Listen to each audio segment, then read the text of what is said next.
you're going to use this question on your customers' customers.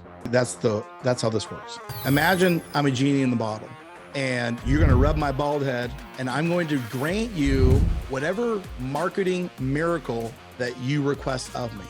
Tell me what that looks like to you. What's a marketing miracle look like for your agency? The answer to that question holds what I'm going to provide to you in my offer. Now, on my demo calls, I ask this question and I say, hey, doctor, I'm a genie in the bottle. I'll grant you a wish. What do you want? Like, well, I want qualified leads. I don't want as many no-shows as possible. I don't want to chase people. I want high tick. Like, they're going to tell me all these things. And as they tell me those, I'm like, thinking to myself, how do I grant that wish? How do I grant that wish? That is the complexity that you get paid. Now, you solve that problem one time and you will get paid on it for forever. That's why some people make money doing this and some people don't. The ease of creating that one-time product, that one-time event derives from how specific of a person you're talking to, because the more specific they are, the easier it's going to be to define the outcome that they want. So let's use this exercise and we're going to go to your category, which is roofing. Let's say within the roofing arena, but let's just say we have mold remediation inspired re-roofing. If they came in and I was saying, hey, if I were to work a marketing miracle in your mold remediation roof replacement business, what would that look like? Then they're going to give me all of this stuff, okay? And then I'm going to satisfy that with my offering, with package offer that I make them at the end. I'm going to be like, I've got ads that are proven to get estimates for those specific jobs at this much, and they convert to estimates at this much. We're not talking about the offers that are in them.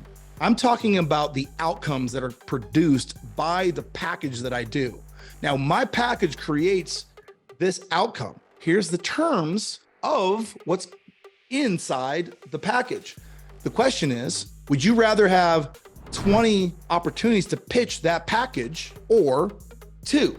Because if you want to get 20 people in front of you and have the opportunity to pitch your roofing job, you're gonna have to make them an offer that excites them to some extent, that makes them think, oh, this is worth my time. He's offering me a free set of gutters when I get my roof installed with him in the month of July, right? I just narrowed it down, I packaged an offer, and I made it time sensitive with the month. There's so many levers that you get to pull, but 1, the broader the audience, the levers become invisible to you. And 2, you cannot let the tail wag the dog. Cannot let your customers tell you, oh, well, I don't want to offer that. And the reason they do that is because they don't have the vision of the strategy. They don't understand the strategy. So you need to, before any of this stuff comes up, you need to say, listen, would you rather have 2 people to pitch in a month or 200 people to pitch in a month? Obvious, right? So the question then comes, how do we get you in front of 200 people instead of just 2?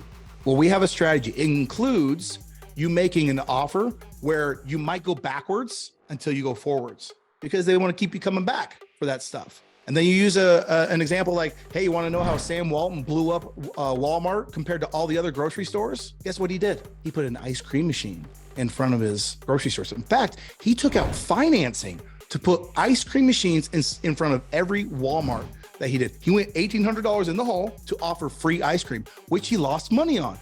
Why did he do that? Because he knew that the moms that would go grocery shopping would come get an ice cream and then go into the store and he'd make money. So he had a trial offer and a core offer, right? He went backwards so he could go forwards. And that is every single business model that you look at. McDonald's loses money if they only sell you a burger.